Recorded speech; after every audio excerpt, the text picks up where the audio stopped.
diketahui identitasnya langsung kabur. Diduga sepeda motor ini telah dimodifikasi pada bagian tangki depan dan baru saja mengisi bensin dengan jumlah besar untuk dijual eceran.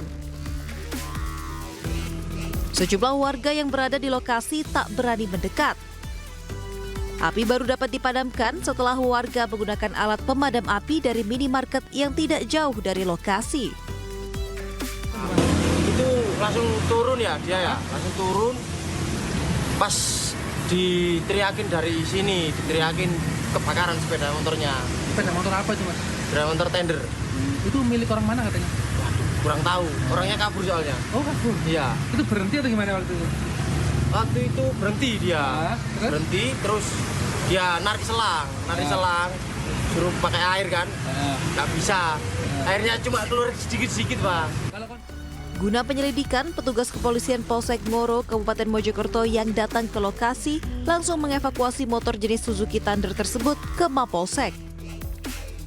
Dari Kabupaten Mojokerto, Jawa Timur, Solahuddin Anyus melaporkan.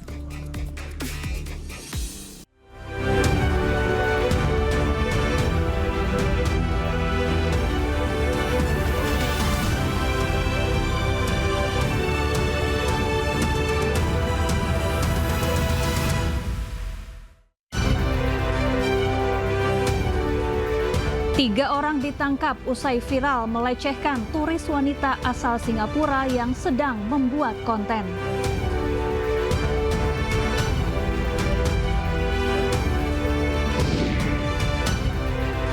Anggota Exco PSSI Khairul Anwar mengunggah postingan yang diduga salam perpisahan kepada pelatih timnas Indonesia Shin Tae-yong.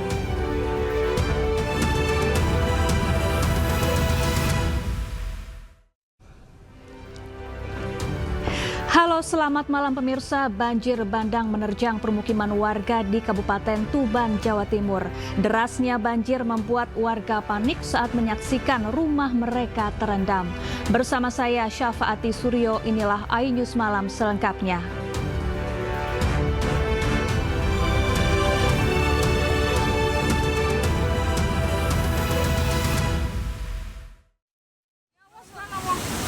Ya Allah, ya Rahman, ya Rahim. Ya Allah.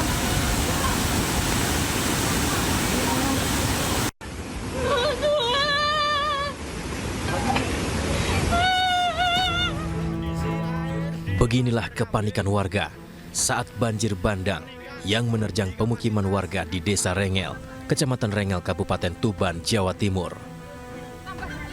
Air bercampur material lumpur ini merendam sejumlah rumah, jalan raya, sekolah dasar, hingga pasar.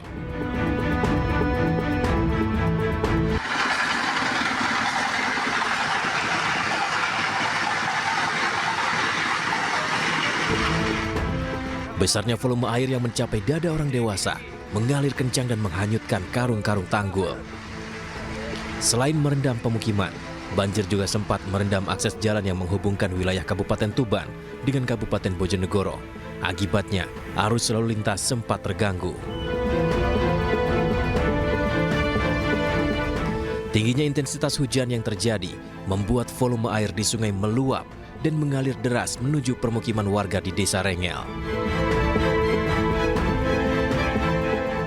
Luapan air tersebut tidak bisa dikendalikan oleh warga sehingga air tersebut masuk ke dalam pemukiman warga, ke jalan raya depan pasar Desa Rengel ini sama samping pasar Desa Rengel serta jalan di pasar kambing ataupun pasar hewan. Saat ini pihak desa bersama Badan Penanggulangan Bencana Daerah setempat masih melakukan pendataan secara detail wilayah-wilayah yang terdampak banjir bandang. Dari Tuban, Jawa Timur, Pipit Wibawanto, iNews melaporkan.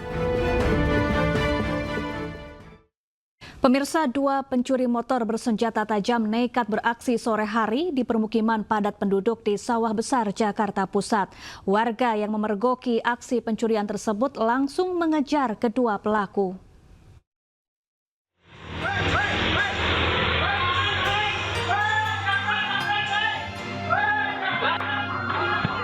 Tiba dengan berboncengan sepeda motor, dua pelaku curanmor terekam kamera CCTV saat hendak beraksi di sebuah gang pemukiman padat penduduk di Jalan Krekot Bundar, Sawah Besar, Jakarta Pusat.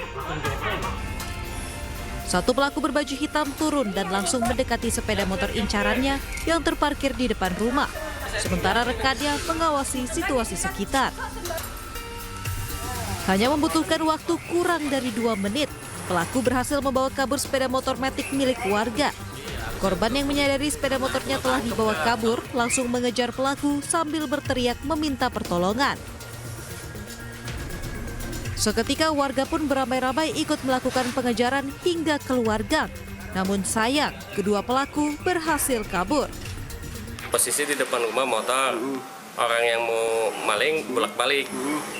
Pas orang yang masuk ke dalam ngambil ke dapur, dia langsung beraksi mundurin motornya sampai ke tiang listrik gitu.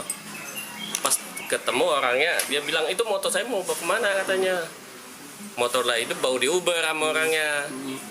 Udah motornya udah langsung kebawa ke depan, udah diuber, diteriakin maling. Pas orangnya keluar teriak-teriak maling, saya langsung uber.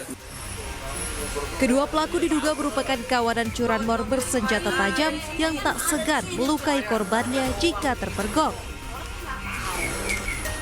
Selain menaruh harapan besar kepada pihak kepolisian, warga juga menempelkan poster bergambar wajah kedua pelaku di setiap gang dan titik-titik keramaian, berharap adanya warga yang mengenali identitas keduanya. Dari Jakarta, Radi Sanjaya, iNews melaporkan. Aksi heroik terjadi saat seorang polisi menyelamatkan nyawa seorang siswi yang tenggelam di Pantai Pangandaran, Jawa Barat. Nyawa korban berhasil diselamatkan, namun naas sang penyelamat justru meninggal dunia karena sempat tenggelam di gulung ombak.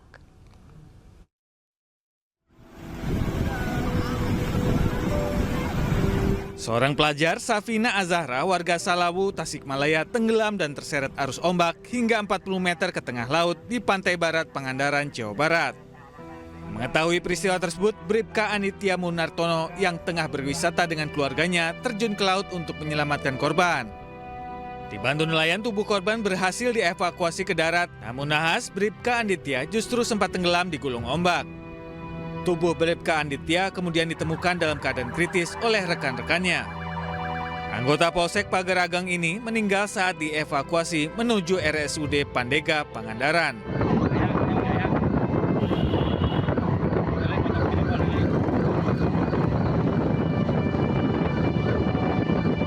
Betul, saya saat tenggelam di Pantai Pangandaran, saya diselamatkan oleh orang tersebut. Dan orang tersebut yang menyelamatkan saya telah meninggal. Dan saya banyak-banyak terima kasih kepada orang tersebut yang telah menyelamatkan saya. Akibat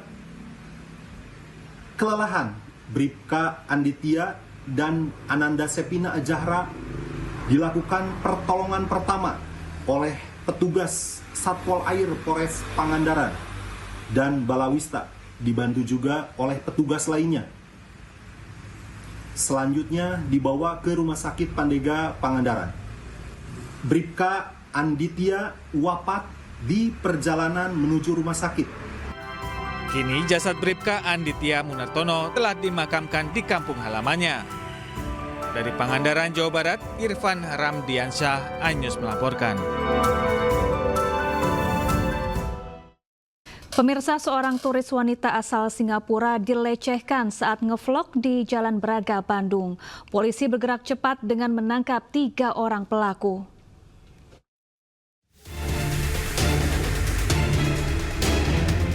Pasangan suami istri asal Singapura yang tengah mempromosikan kota Bandung mendapatkan perlakuan tak senonoh oleh 3 remaja di Jalan Braga. Setelah mengikuti korban, pelaku RF kemudian mengacungkan kedua jarinya yang mencerminkan konotasi seksual dan dengan sengaja menyentuh bagian belakang korban. Aksi memalukan ini kemudian viral di media sosial. Tidak terima dilecehkan, korban kemudian mengadukan hal tersebut ke Kedutaan Singapura. Unit PPA Polrestabes Bandung yang melakukan penelusuran akhirnya menangkap para pelaku di kediamannya. Ketiganya adalah warga Cimaung, Kabupaten Bandung yang sedang berkegiatan di Jalan Braga pada 29 Desember 2024. Dan dari 3 orang tersebut, 3 orang remaja tersebut, 2 orang, salah satu atas nama RF, memang mengakui mengacungkan kedua jarinya di depan wajahnya dan juga mendahului daripada korban, dan pada saat mendahului berdasarkan keterangan terduga pelaku bahwa karena jalan sempit dan bilang punten, tangannya menyentuh bagian belakang daripada korban warga negara Singapura tersebut. Sedangkan yang satu lagi atas nama RM memang juga mengakui tapi menyentuh tas daripada warga negara Singapura tersebut. Dan satu lagi atas nama MCA tidak melakukan apa-apa, tidak ada gerakan apa-apa dan juga tidak melakukan apa-apa. Untuk pemeriksaan lebih lanjut, ketiganya kini diamankan di Satreskrim Polrestabes Bandung.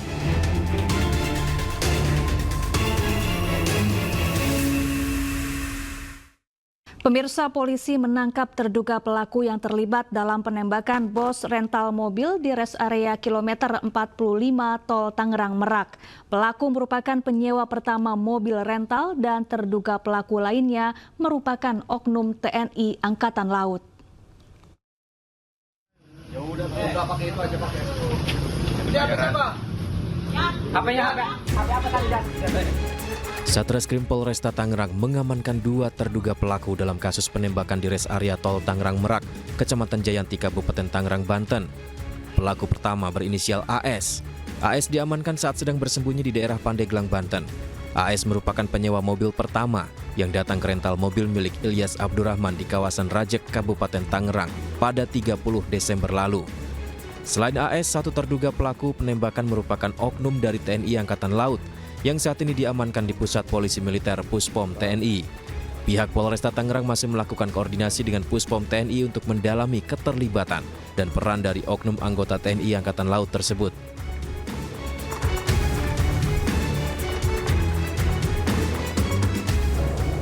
Dugaan pelaku, jadi satu orang yang sudah kita amankan, yaitu saudara AS, yaitu yang menyewa kendaraan rental tersebut. Kita berkoordinasi dengan Polres Pandeglang. Saudara AS diamankan di wilayah Pandeglang, kemudian diserahkan ke Polresta Tangerang. Namun kendaraan itu awal mulanya disewa oleh saudara AS, sehingga polisi sedang melakukan pemeriksaan mendalam dan melakukan pengembangan lebih lanjut. Statusnya informasi TNI AL? Ya, baik, untuk terkait dugaan oknum dari anggota TNI, kita juga belum bisa menyampaikan secara detail. Yang pastinya kita harus berkoordinasi dengan Puspom TNI yang nantinya sama-sama kita sampaikan bila mana memang diduga ada keterlibatan dari oknum. Maling mobil! Sebelumnya seorang pemilik mobil rental tewas ditembak pelaku penggelapan mobil di res area kilometer 45 di Kecamatan Jayanti, Kabupaten Tangerang, Banten, Kamis dini hari. Korban tewas akibat luka tembak di bagian dada, sedangkan rekannya kritis lantaran terkena tembakan di bagian sisi perut saat akan mengamankan mobil miliknya. Dari Kabupaten Tangerang, Aimarani, iNews melaporkan.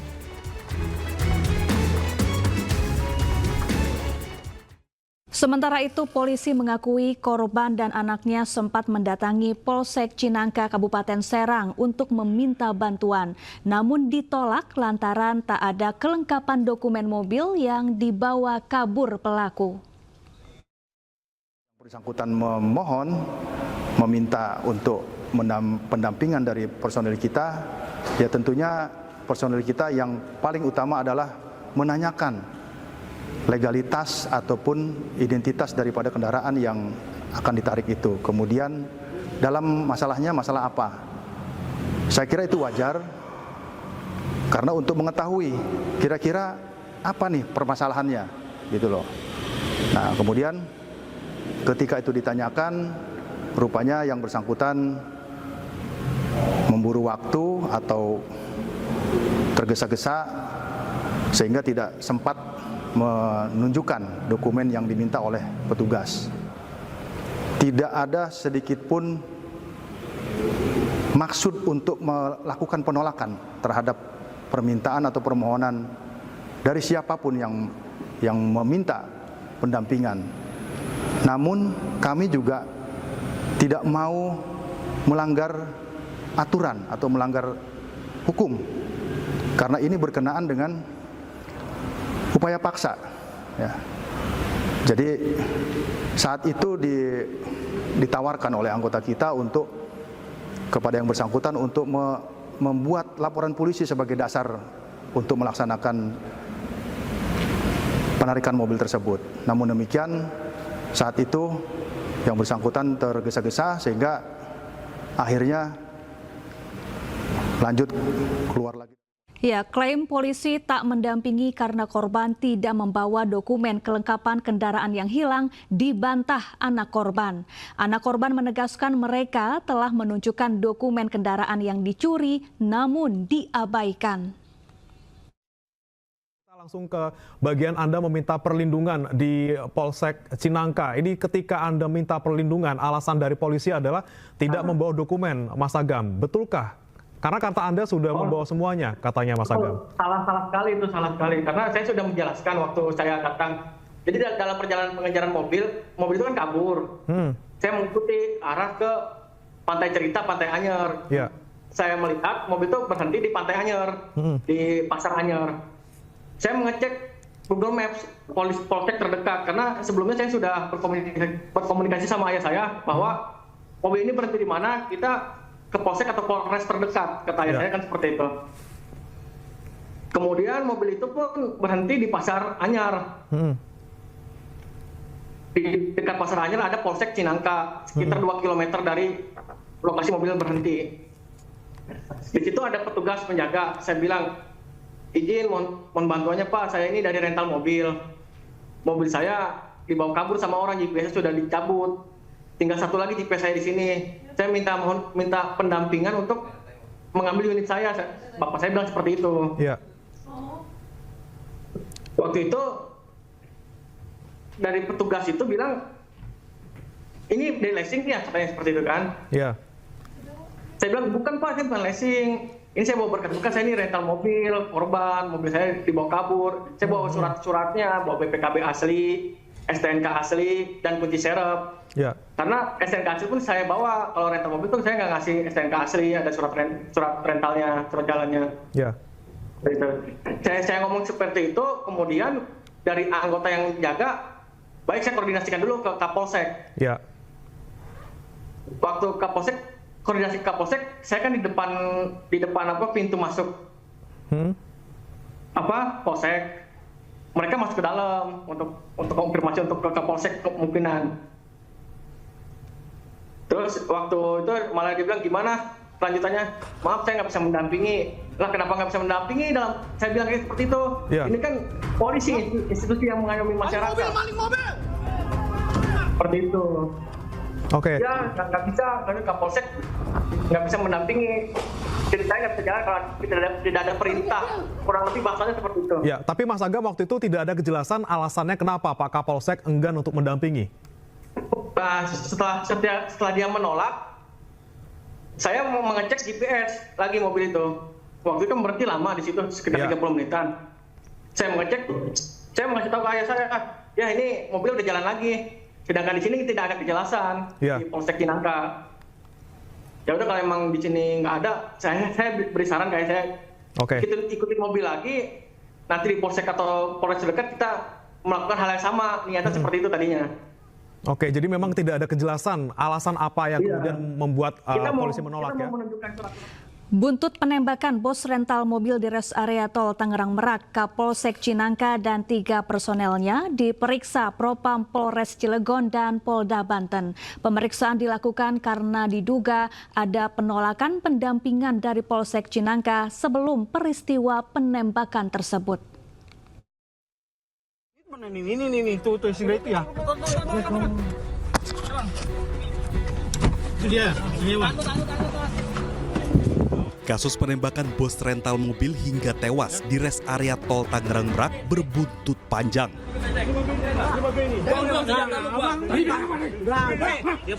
Pasalnya, selama proses pengejaran mobil rental yang dicuri di wilayah Pandeglang dan Anyer, pemilik mobil sempat meminta pendampingan ke Polsek Cinangka. Namun permintaan pendampingan tersebut ditolak. Akibatnya, Kapolsek Cinangka dan 3 personelnya saat ini diperiksa oleh Propam Polres Cilegon dan Propam Polda Banten. Jadi sudah kita lakukan pemeriksaan, klarifikasi, dan interogasi kepada 4 personil Polsek, termasuk Kapolsek dan ketiga anggotanya. Kemudian juga sampai saat ini masih dilakukan pemeriksaan kepada yang bersangkutan dan klarifikasi juga sudah disampaikan oleh Kapolsek Cinangka. Ya, masih dilakukan pemeriksaan sampai saat ini untuk intensnya baik dari Propam Polres Cilegon termasuk juga Propam Polda Banten sendiri. Meski demikian, Polres Cilegon membantah adanya penolakan pendampingan terhadap korban dari Polsek Cinangka. Karena petugas saat itu meminta sejumlah dokumen kepemilikan mobil, namun korban tidak menunjukkannya. Dari Cilegon, Banten, Iskandar Nasution, iNews melaporkan. 5 kendaraan yang terlibat kecelakaan beruntun di ruas tol Cipularang kilometer 97 dievakuasi. Selengkapnya sesaat lagi, tetaplah bersama kami.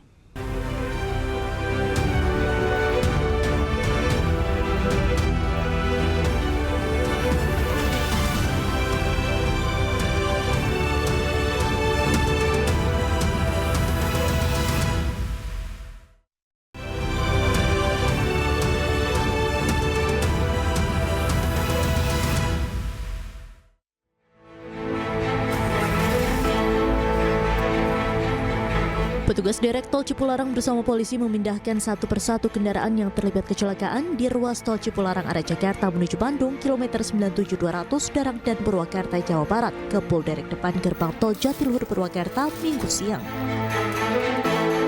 5 kendaraan yang terlibat kecelakaan terdiri dari 1 truk besar, bus, mobil travel, dan 2 minibus. Kondisinya rata-rata mengalami kerusakan yang parah. Bahkan bus Prima Jasa jurusan Bekasi Garut ringsek di bagian depan. Travel dan minibus juga alami kerusakan di bagian depan serta belakang. Kecelakaan ini bermula dari truk bermuatan batu bara yang berjalan dari arah Jakarta menuju Bandung. Di lokasi kejadian, truk tidak kuat menanjak kemudian mundur dan menabrak kendaraan-kendaraan yang berjalan di belakangnya. Baik, kelima kendaraan datang dari arah Jakarta menuju Bandung. Setiba di TKP, kendaraan truk pengangkut batu bara yang diduga melebihi daripada kapasitas tidak kuat menanjak sehingga mundur dan menabrak kendaraan di belakangnya. Total ada 5 kendaraan. Lanjut untuk jumlah korban sementara terdata 2, kategori luka berat 1 dan luka ringan 1. Sebelumnya kecelakaan beruntun terjadi di tol Cipularang kilometer 97. Kecelakaan melibatkan 5 kendaraan termasuk bus Prima Jasa dan truk pengangkut.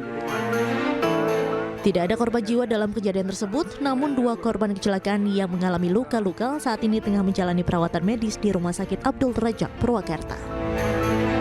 Kasus kecelakaan beruntun tersebut kini sudah dilimpahkan ke Kanit Laka Lantas Polres Purwakarta. Dari Purwakarta, Jawa Barat, Irwan, iNews melaporkan.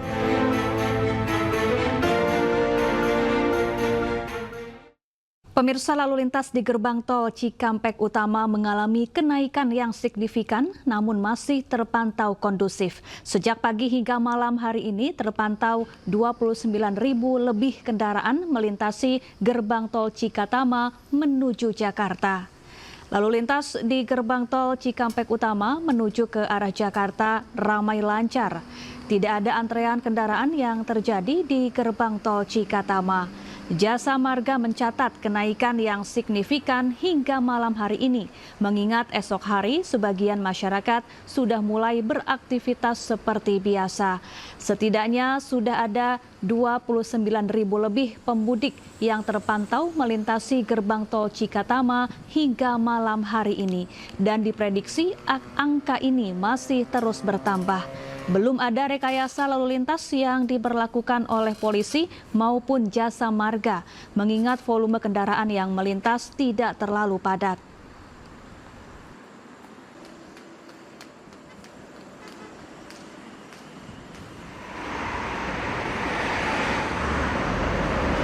Sementara itu, libur Natal dan Tahun Baru, kondisi lalu lintas di Jalan Tol Jakarta Cikampek kilometer 19 terpantau ramai lancar. Tidak ada kepadatan yang terlihat dari kendaraan yang melintas di Jalan Tol yang menghubungkan Jakarta dengan beberapa daerah di Pulau Jawa ini. Hingga Minggu malam terpantau lalu lintas berjalan normal dan belum ada rekayasa lalu lintas yang diberlakukan di kilometer 19 Tol Jakarta Cikampek.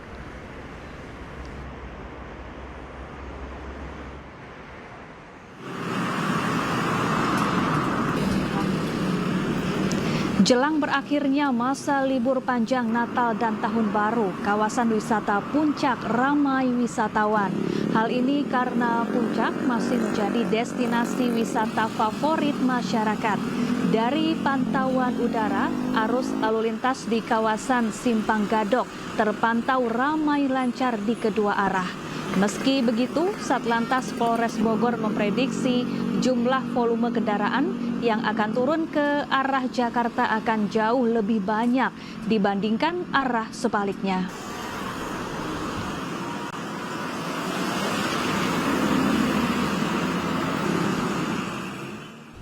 Pemirsa, puluhan ribu kendaraan meninggalkan kota Bandung, Jawa Barat di hari terakhir libur panjang Natal dan Tahun Baru. Kepadatan pun terjadi di sekitar gerbang tol Paster. Memasuki hari terakhir libur panjang Natal dan Tahun Baru, puluhan ribu wisatawan masih memadati jalan utama menuju gerbang tol Paster, kota Bandung, Minggu malam. Selepas flyover Kusuma Atmaja, kendaraan yang mengarah ke area tol terpantau ramai lancar. Kawasan Jalan Junjunan hingga saat ini masih mengalami penumpukan kendaraan. Angka ini akan terus meningkat mengingat masih ada kendaraan wisatawan yang hendak pulang ke kotanya masing-masing usai menghabiskan libur panjang Nataru di Bandung dan sekitarnya.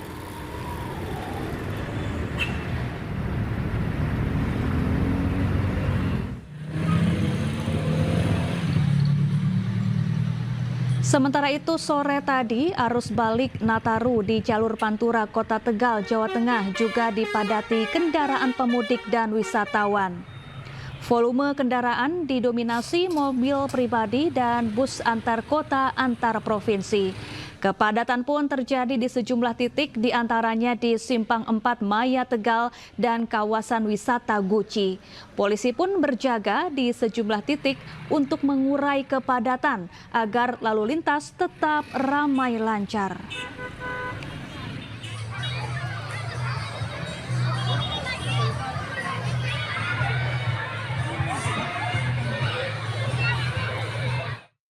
Ya, puncak arus balik libur Natal dan Tahun Baru, penumpang padati terminal bus Kalideres, Jakarta Barat. Selengkapnya sesaat lagi, tetaplah bersama kami.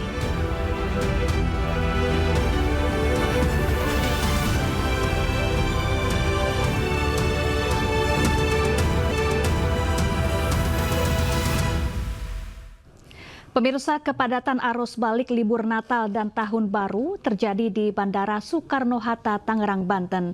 Puncak arus balik terjadi hari ini dengan jumlah pergerakan penumpang mencapai 173.000.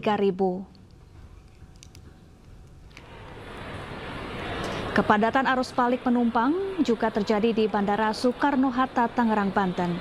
Puncak arus balik terjadi hari ini dengan jumlah pergerakan mencapai 173.000 penumpang. Mayoritas para penumpang tiba dari sejumlah kota besar, diantaranya Denpasar, Medan, Surabaya, Makassar, dan Yogyakarta. Pengelola Bandara Suta mencatat hari ini sebagai puncak arus balik libur Nataru dengan jumlah pergerakan penumpang mencapai 173.000 orang dan pergerakan pesawat sebanyak 1.132 penerbangan. Pergerakan penumpang diprediksi masih tinggi hingga malam nanti.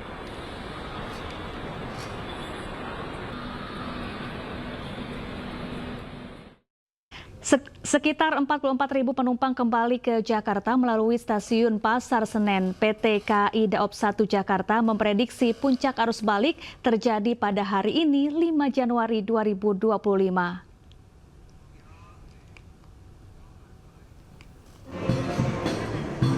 653.000 tiket ludes terjual dengan tingkat okupansi lebih dari 77% dari 825.000 tiket yang disediakan.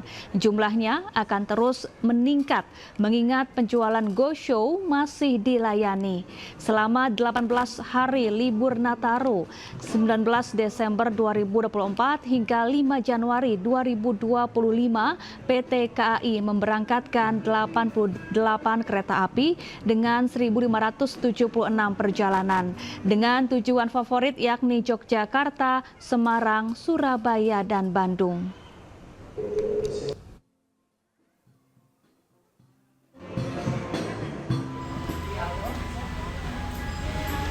Sementara itu arus balik di stasiun Tugu Yogyakarta mulai menurun. Puncak arus balik Nataru di stasiun Yogyakarta terjadi pada 29 Desember lalu dengan jumlah keberangkatan 31.000 penumpang. Suasana stasiun Tugu Yogyakarta mulai lengang dan perlahan kembali normal usai beberapa hari sebelumnya dipadati calon penumpang yang kembali ke daerah asal. Sementara hari ini keberangkatan telah menurun di angka 20.000 penumpang.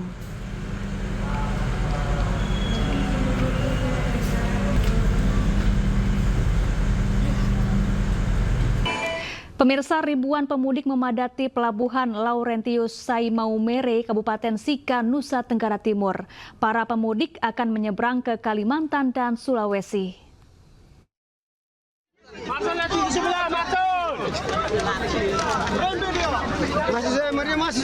Pelan-pelan, tidak usah dorong-dorong dari belakang. Ribuan calon penumpang berdesakan untuk bisa masuk ke kapal di Pelabuhan Laurentius Sai Maumere. Para pemudik dari Flores ini mayoritas akan menyeberang ke Pulau Kalimantan dan Sulawesi untuk kembali ke tempat kerja setelah menghabiskan libur Natal dan Tahun Baru. Ramainya calon penumpang membuat petugas kewalahan.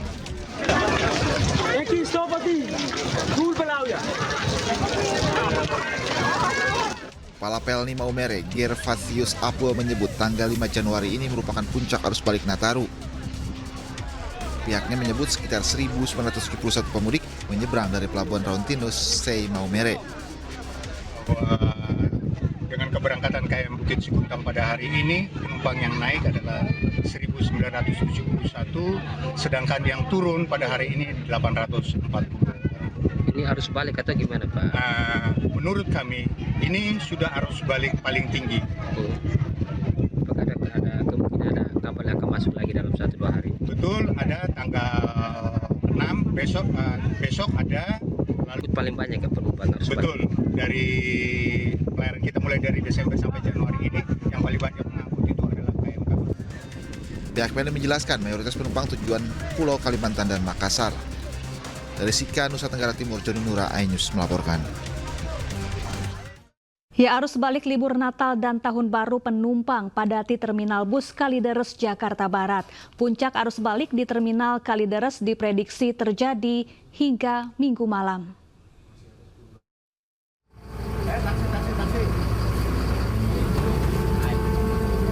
Ribuan penumpang dari berbagai daerah terus berdatangan di Terminal Bus Kalideres, Jakarta Barat sejak Minggu pagi.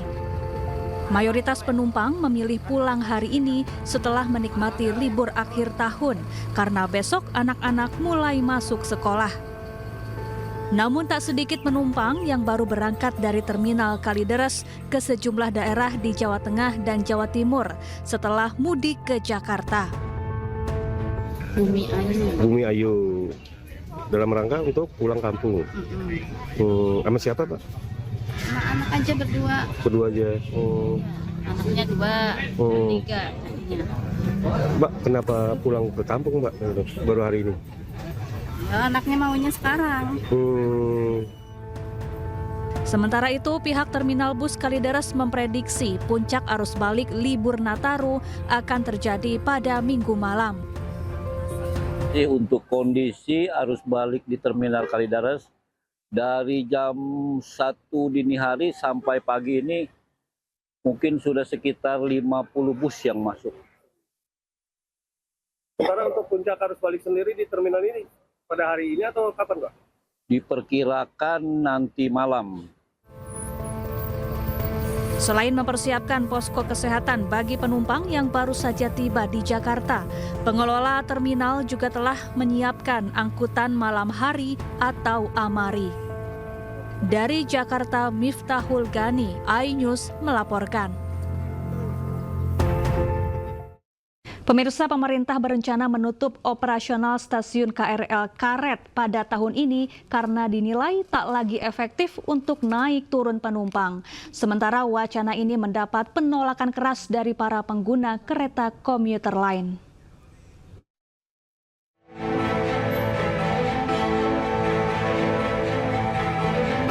Pemerintah berencana menutup stasiun KRL komuter lain Karet di Kecamatan Tanah Abang, Jakarta Pusat pada tahun 2025 ini. Keputusan ini disebut merupakan usaha melancarkan konektivitas antar stasiun yang saling berdekatan. Stasiun Karet dinilai tak lagi efektif untuk naik turun penumpang, sebab lokasinya memiliki jarak yang berdekatan dengan stasiun kereta bandara BNI City dan stasiun Sudirman. Namun wacana ini mendapat penolakan dari pengguna KRL. Mereka menyayangkan keputusan yang dinilai justru akan menyulitkan mobilitas pengguna KRL dan berharap pemerintah dapat mengkaji ulang. Saya merasa kehilangan aja karena akses yang paling enak turun di stasiun Karet dibanding di stasiun Sudirman, di stasiun Tanah Abang, karena di stasiun Karet lebih dekat sama saya tempat nyari uang. Ini paling enak kan kereta, nyaman, murah. Kita duduk juga ada pembagian kan laki-laki dan perempuan. Jadi itu aja sih. Saya mengharapkan pemerintah jangan sampai ditutup. Rencana pengintegrasian stasiun Karet dengan stasiun BNI City kini masih dalam pengkajian dan pembahasan dengan regulator serta pihak terkait.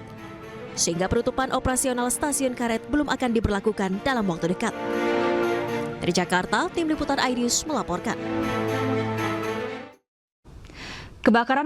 Kita kembali ke informasi tanah air. Pemirsa, pemerintah akan segera melaksanakan program makan bergizi gratis mulai besok 6 Januari 2025.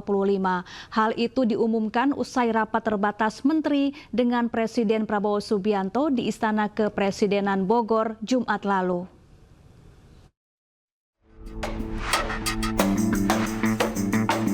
Pemerintah segera melaksanakan program makan bergizi gratis mulai tanggal 6 Januari 2025 mendatang.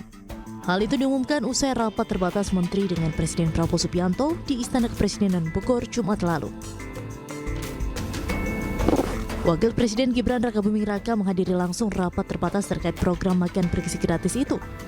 Sementara sejumlah menteri yang hadir dalam rapat diantaranya Menko Pemberdayaan Masyarakat Muhaimin Iskandar, Menteri Koperasi Budi Aristiadi, Menteri Perlindungan Pekerja Migran Indonesia Abdul Qadir Karding, Menteri Desa dan Pembangunan Daerah Tertinggal Yardi Susanto, dan beberapa Menteri Kabinet Merah Putih lainnya. Usai rapat, Menteri Koperasi Budi Aristiadi mengungkapkan arahan dari Presiden Prabowo Subianto yang meminta agar bahan baku makan bergizi gratis harus dari Indonesia, bukan impor. Jadi arahan Presiden ini harus bahan bakunya harus dari Indonesia, dari desa, sehingga bisa menggerakkan ekonomi masyarakat. Bukan impor. Nah, bahan bakunya bukan impor. Ya. Budi Ari menyebut ada 1.923 koperasi terlibat sebagai pemasok bahan baku untuk program makan bergizi gratis yang segera diluncurkan. Ia menjelaskan bahwa koperasi tersebut membantu menyediakan bahan baku yang menjadi menu dalam program makan bergizi gratis. Contohnya, koperasi peternak telur akan membantu menyediakan telur dalam menu makan program. Selain koperasi, pemerintah juga melibatkan Badan Usaha Milik Desa atau BUMDes untuk membantu menyiapkan program makan bergizi gratis di 29 provinsi. Presiden Prabowo telah memberi arahan agar kerjasama pemenuhan bahan baku program makan bergizi gratis dijalin dengan koperasi maupun BUMDes. Dari Bogor, Jawa Barat, Tim Liputan iNews melaporkan.